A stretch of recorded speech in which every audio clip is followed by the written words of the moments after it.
जय श्री राम। आज का विषय है बाप्पा रावल।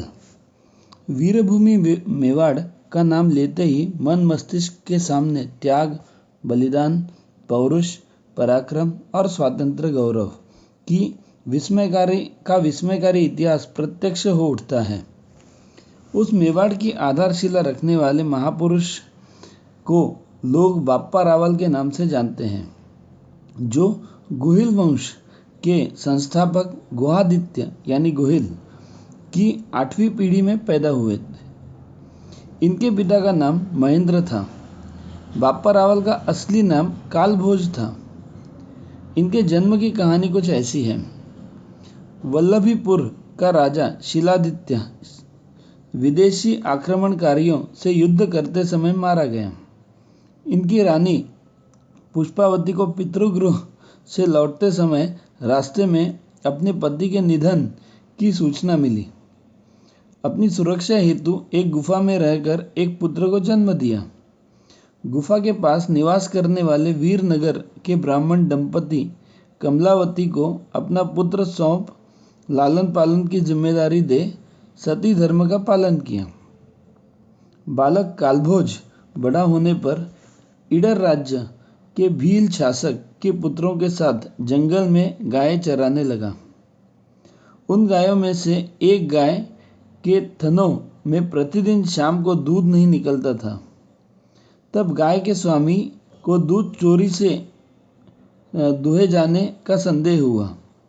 अगले दिन इस तेजस्वी बालक ने गायों के झुंड पर नजर रखी तो देखा वही गाय झुंड में से अकेली घने जंगल में चली गई और गहन कांतार में एक स्थान पर खड़ी हो गई। गाय के थनों से दूध धार बह निकली।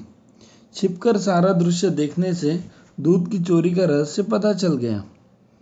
स्थल का निरीक्षण करने पर वहां प्राचीन शिवलिंग मिला, जो बाद में भगवान एकलिंग के नाम से प्रसिद्ध और पूजित हुआ।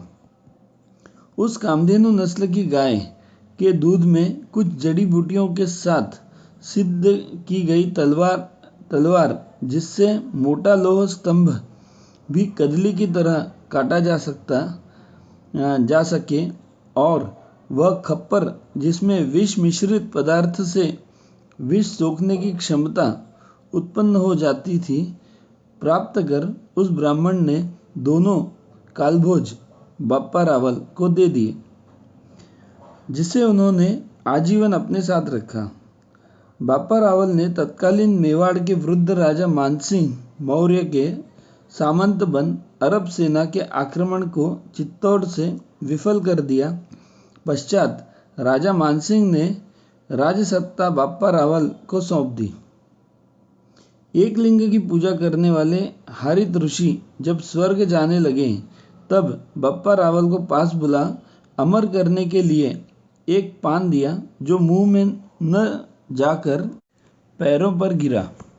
ऋषि ने कहा, यदि यह मुंह में पड़ता तो तुम अमर हो जाते, परंतु पैरों में गिरा है, इसलिए पैरों के नीचे से मेवाड़ का राज्य कभी नहीं जाएगा।